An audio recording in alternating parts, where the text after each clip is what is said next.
Shalom, salam sejahtera di dalam kasih Tuhan kita Yesus Kristus, sahabat Tirta TV, dimanapun Anda berada, senang sekali boleh jumpa kembali lewat acara Dia Jawaban.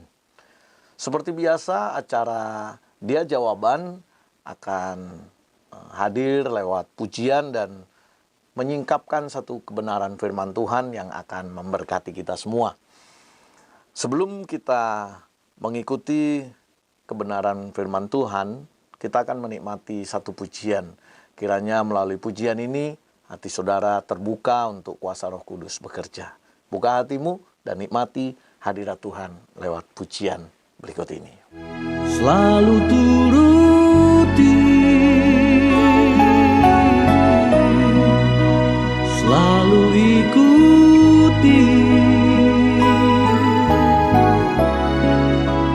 semua rencana dan kehendak-Mu, Bapa Surgawi. Semua rencana dan kehendak-Mu, Bapa Surgawi. Terpujilah nama-Mu, Bapa Surgawi.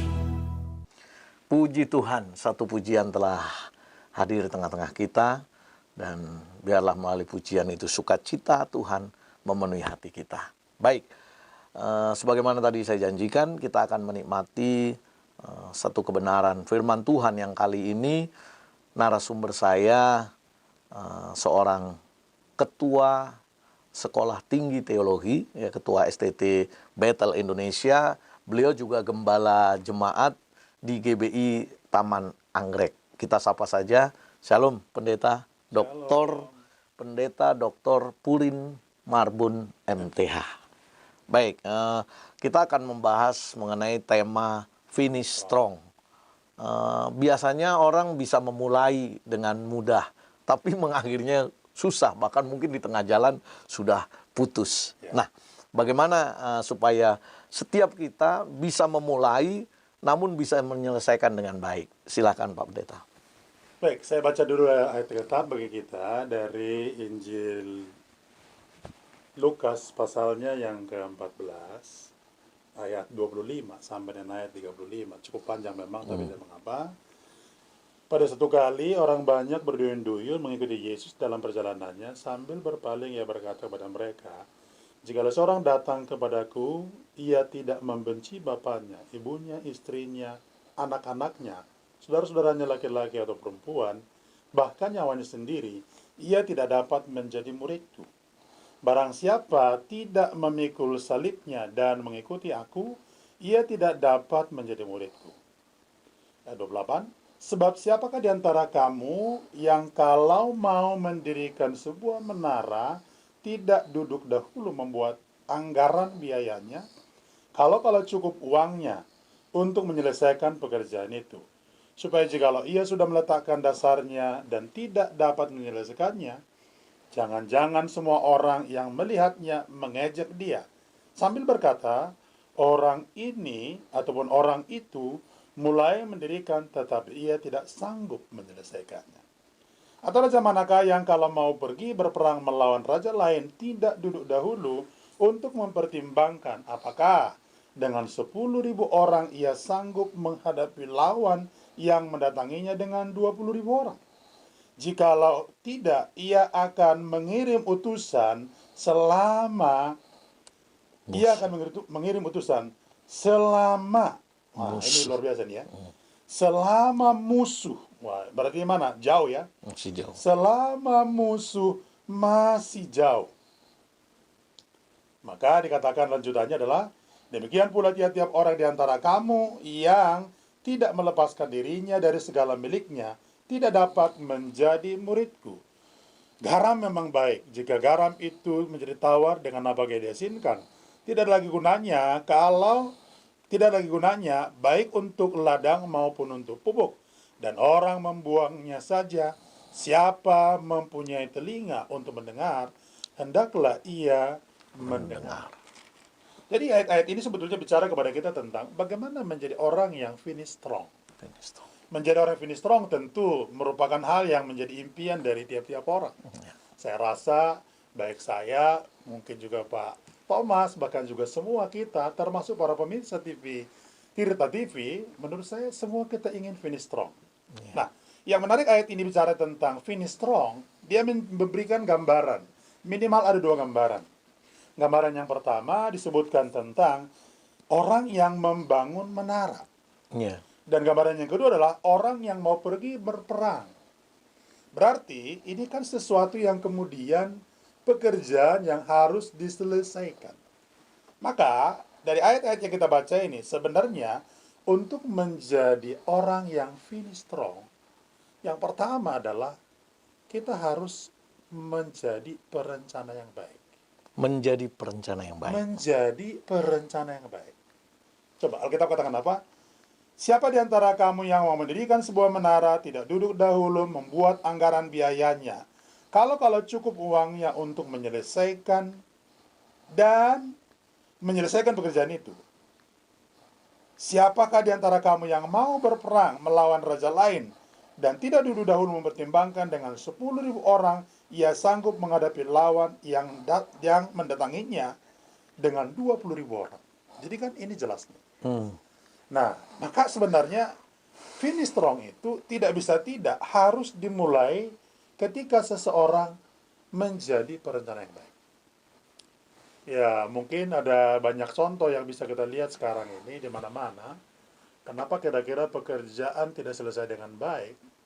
Salah satu aspeknya adalah karena mereka tidak berencana dengan baik. Membuat blueprint-nya. Buat blueprint-nya, hitung dulu biayanya, RAB-nya. kemudian juga buat segala sesuatu yang diperlukan untuk itu. Harusnya kan ini akan menjadi hal yang menolong, sehingga kalau menyebutkan dengan menjadi perencana yang baik, ya tentu kita harus memiliki aspek-aspek itu. Sederhana sebenarnya kalau belajar Alkitab. Tuhan Allah waktu menciptakan langit dan bumi, dia melakukan yang namanya perencanaan. Perencanaan. Ya kan? Hari pertama diciptakan terang, hari kedua cakrawala, hari ketiga tumbuhan, hari keempat adalah benda-benda penerang, hari kelima itu adalah binatang-binatang, lalu hari keenam manusia. Pertanyaannya sederhana, kenapa tidak manusia yang diciptakan pada awal hari pertama? Tentu akan menjadi bumerang dan problem besar. Cari makan susah. Mau tempatkan di mana. Lalu kemudian dia akan menjadi orang yang bingung, ya kan? Nah, ini kan menggambarkan bahwa Tuhan Allah sendiri saja adalah pribadi yang merencanakan dengan baik. Luar biasa. Bukankah harusnya kita adalah orang-orang percaya, anak-anak Tuhan, harusnya kita menjadi perencana yang baik. Amin. Banyak orang hari ini misalkan ya, taruhlah karena dunia saya adalah di dunia sekolah. Dunia saya di dunia pendidikan tinggi, itu mahasiswa-mahasiswa ketika awal masuk, kalau mereka tidak merencanakan dengan baik, jamin tuh, belum tentu 4 tahun selesai. Malah kan yang kenyataan sekarang kan cukup banyak. Kenyataannya apa? Ada yang selesai 5 tahun, masih bagus, masih lumayan bagus. Lumayan, itu, 10 semester. Tapi ada yang 12 semester, 14 semester.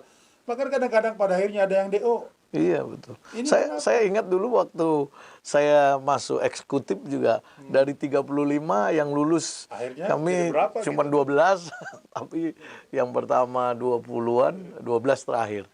Jadi ini kan sederhana. Jadi sebetulnya kalau kita bisa menjadi perencana yang baik, menurut saya ini yang akan membuat kita bisa finish strong. Finish strong itu adalah menyelesaikan dengan baik.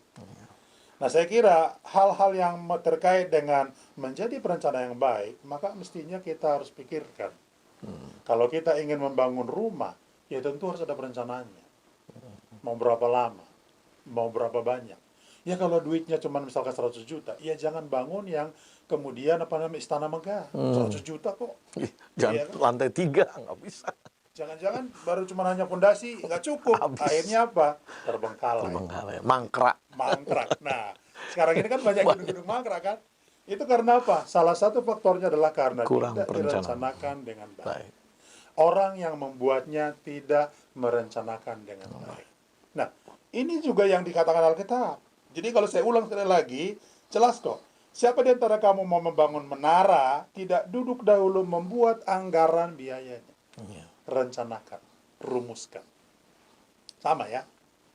Orang mau misalkan bepergian itu pun harus membuat perencanaan. Biasanya juga setiap orang-orang kerja, perusahaan kah, atau termasuk gereja kah, itu biasanya kan awal tahun bagaimana merencanakan. Semua lengkap. Jadi jangan heran sebetulnya ada satu statement yang menyatakan bahwa if you fail to plan, you plan fail. Kalau kamu gagal merencanakan, sebetulnya kamu Sudah sedang gagal. merencanakan kegagalan. Nah, jadi sebetulnya perencanaan itu akan memiliki kontribusi yang positif kepada keberhasilan. Dan keberhasilan ini yang kita sebutkan adalah finish strong, menyelesaikan dengan baik. Nah, yang kedua, hal terkait dengan finish strong, harusnya kita menjadi pekerja yang ulet. Pekerja yang ulet. Pekerja yang ulet. Kalau nanti kita membaca dalam Ibrani pasalnya yang ke-12, ayat yang pertama sampai dengan ayat yang ketiga, maka saya coba bacakan teks ini. Alkitab katakan begini. Ibrani pasalnya yang ke-12 ayat 1 sampai 3. Karena kita mempunyai banyak saksi bagian awan yang mengelilingi kita, marilah kita menanggalkan semua beban dan dosa yang begitu merintangi kita, dan berlomba dengan tekun dalam perlombaan yang diwajibkan bagi kita. Marilah kita melakukan dengan mata yang tertuju kepada Yesus, yang memimpin kita dalam iman, dan yang membawa iman kita itu kepada kesempurnaan, yang dengan mengabaikan kehinaan, tekun memikul salib ganti sukacita yang disediakan bagi Dia, yang sekarang duduk sebelah kanan tahta Allah. Ingatlah selalu akan Dia yang tekun menanggung bantahan yang sehebat itu terhadap dirinya dari pihak orang-orang berdosa, supaya kamu jangan menjadi lemah dan putus asa. Jadi kan menarik ini. Orang yang mau finishing well, ya harusnya menjadi pekerja yang ulet. Tidak bisa tidak. Begini, hidup itu tidak mungkin tanpa tantangan.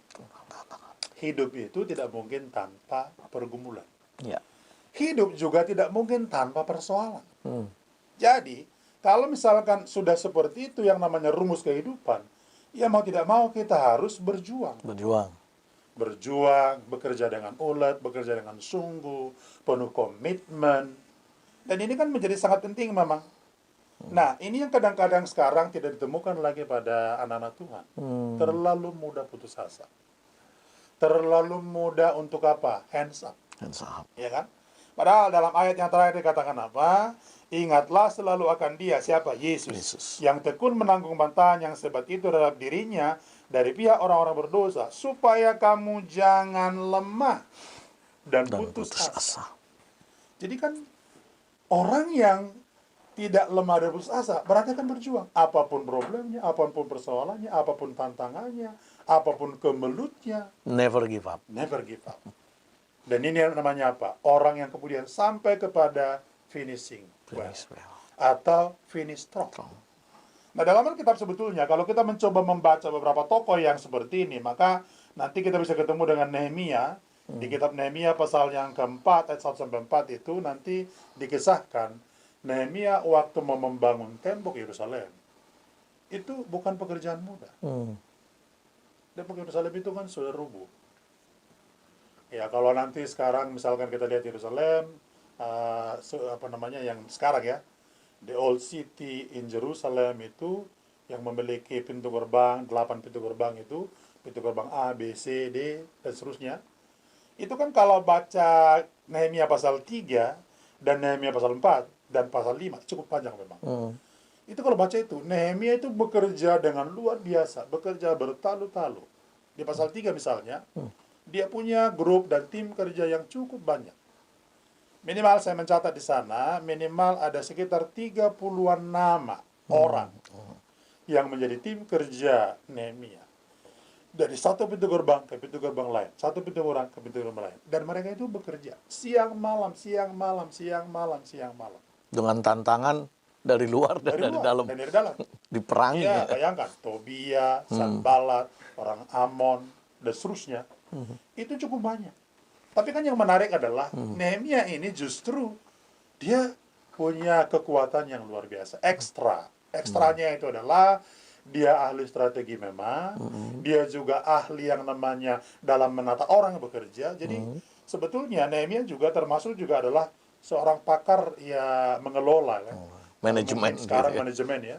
Dia kelola itu orang-orang dengan baik, ditempatkan dengan baik, diberi tugas dengan baik, lalu kemudian pengawasan dan monitoring dengan baik. Dan itu kan luar biasa. Makanya dalam salah satu doanya Nehemia itu, misalnya di pasal yang keempat ya, ayatnya yang keempat sampai dengan ayat yang keenam, dia berkata begini, Ya Allah, kami dengarkanlah bagaimana kami dihina. Balikkanlah kepada mereka, menimpa mereka sendiri, serahkanlah mereka di tanah jarahan, tempat tawanan. Jangan kau tutupi kesalahan mereka, dan dosa mereka jangan kau hapus dari hadapanmu, karena mereka menyakiti hatimu dengan sikap mereka terhadap orang-orang yang sedang membangun. Tapi kami terus membangun sampai tembok setengah tinggi dan sampai ujung-ujungnya bertemu, karena seluruh bangsa bekerja dengan segenap hati. Wow. Tantangan dari dalam, tantangan dari luar. Kemudian mereka bersatu padu, bekerja dengan giat. Ini namanya adalah bekerja dengan luar biasa. Pekerja yang ulet. Kalau cuma sekali dua kali gagal, biasa. Ya. Pekerja yang giat itu, pekerja yang ulet itu, berkali-kali dia jatuh, tapi itu tidak membuat dia tuh Berkali-kali bangkit. bangkit lagi, bangkit lagi, bangkit lagi. Nah, yang menarik adalah bahwa ini menjadi hal yang sangat penting. Sebab kalau kita lihat Nehemia ini, maka kan jelas Nehemia dengan timnya itu pekerja yang ulet. Ya. Ya, Kalau kita kembali kepada tema kita, finish strong. Tadi kan disebutkan bagaimana menyelesaikan yang baik. ya, Kita harus menjadi perencana yang baik. Kita rencanakan yang baik. Lalu selain itu kita juga harus bekerja dengan ulet. Nah, kaitannya dengan tema kita di dalam Lukas 14 tadi, segala sesuatu harus dilepas mengikuti Yesus. Apakah maksudnya ini hal yang sama dalam mengikuti Yesus, kita pun harus merencanakan, harus juga ulet, mungkin tekun, atau bagaimana ini dalam kaitannya? Jadi kalau dikaitkan juga tadi dengan Ibrani pasal 12 itu, memang kan tentu Tuhan menginginkan orang-orang percaya itu ulet, Ulet tekun ya. tekun, komitmen. Jadi Ya. tidak ada yang namanya anak-anak Tuhan yang kemudian oleh Tuhan diinginkan ya sembarang gitu atau apa adanya gitu kan. Nah, yang salah itu adalah kita berpikir bahwa Tuhan kan penuh kasih, Tuhan kan penuh anugerah, Tuhan kan penuh kasih karunia gitu kan. Kita lupa bahwa di balik Tuhan punya kasih karunia, punya anugerah dan lain-lain, kita pun harus bekerja. Nah, Baik, Pak Pendeta, satu kasus ini anak Tuhan. Dulu waktu saya kecil remaja, mulai remaja, ada satu statement secara universal umum, orang Kristen itu orang yang kalau menikah tidak bisa bercerai. Nah, itu dulu dipegang teguh. Anak-anak Tuhan sepertinya unggul daripada yang di luar Kristen karena memang mereka tidak percaya. Ini satu contoh kasus gitu. Tapi sekarang orang Kristen bisa banyak juga kawin cerai begitu. Nah, apakah ini mereka ada kaitannya gitu, sudah menjadi kekristenan itu sudah tidak seperti dulu saya bayangkan orang Kristen itu unggul begitu. Bagaimana menyikapi ini? ya, jadi memang ini kan akan kembali kepada masing-masing orang. Jadi terkait juga itu kedewasaan masing-masing, termasuk juga pemahaman mereka tentang pernikahan sendiri. Jadi hukum Alkitab memang adalah tidak ada perceraian, begitu. Nah, sebetulnya kalau dikaitkan dengan tema kita finish strong, sebenarnya kalau ada keluarga-keluarga yang kemudian di tengah jalan menjadi patah, akhirnya bercerai, saya yakin karena mereka tidak memiliki komitmen yang kuat, ya. Termasuk juga mereka jangan-jangan tidak merencanakan dengan baik juga itu keluarga. Sehingga kan di tengah jalan akhirnya terjadi berbagai macam kemelut, lalu kemudian akhirnya ya udah berakhir di tengah jalan begitu kan. Saya berpikir bahwa itu bisa saja terjadi karena mereka-mereka yang dalam keluarga itu sekarang sudah mulai makin lemah. Makin lemah. Ya, lemah komitmennya. Atau jangan-jangan juga mungkin kena virus, tapi bukan virus corona. Karena virus yang mencoba melanda keluarga-keluarga. Mereka juga sama kok, di sana bercerai, sini bercerai. Ya kita kan sama lah, mungkin begitu ya. Iya. Dan virus ini kemudian akhirnya melemahkan komitmen, kemudian tidak lagi semangat berjuang, atau tidak ada lagi yang namanya usaha-usaha untuk terus mempertahankan keutuhan dari Rumah pernikahan. tangganya. Tapi apakah itu tidak ada kaitannya dengan bagaimana gereja, tanggung jawab gereja? Kalau regulasi gereja misalnya ini Bapak kan sebagai pendidik, calon-calon pendeta ini, bagaimana memulihkan itu, dibuat regulasi bahwa kalau orang Kristen bercerai, nah tidak boleh menikah lagi, tidak ada pemberkatan lagi. Nah, bagaimana lah maksud saya supaya mereka juga finishing well, finish strong. Ada nggak peran gereja atau peran sekolah teologi? Harusnya ada. Jadi mungkin kalau di gereja ya, kalau misalkan saya bawa lagi kepada tahapan perencanaan tadi, kan di gereja selalu ada yang namanya BPN, bimbingan pranikah. Dan itu sekian lama. Nah, ketika dibimbing dalam kegiatan bimbingan pranikah atau konseling pranikah, itu kan mereka diberi yang namanya dasar-dasar, diberi pemahaman, diberi yang namanya kelengkapan-kelengkapan. Jadi sebetulnya gereja juga memberi yang namanya masukan kepada pasangan yang akan menikah tentang apa itu pernikahan, bagaimana pernikahan, apa tantangan pernikahan. Kalau sudah ada anak dalam keluarga, bagaimana menatanya, termasuk juga dengan kehidupan keluarga, ekonomi keluarga, semua dibekali.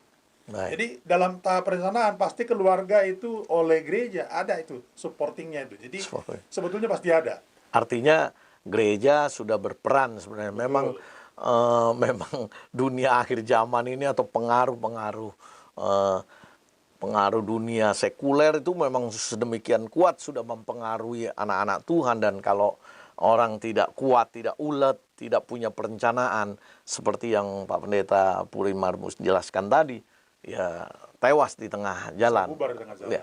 Jadi di penghujung acara kita Pak Pendeta, apa yang harus jemaat secara real, tadi kan sudah dijelaskan, kita harus punya perencanaan, bukan hanya dalam pernikahan saja tentu, dalam kehidupan anak-anak muda, meraih cita-cita, ya keluarga mempertahankan komitmen.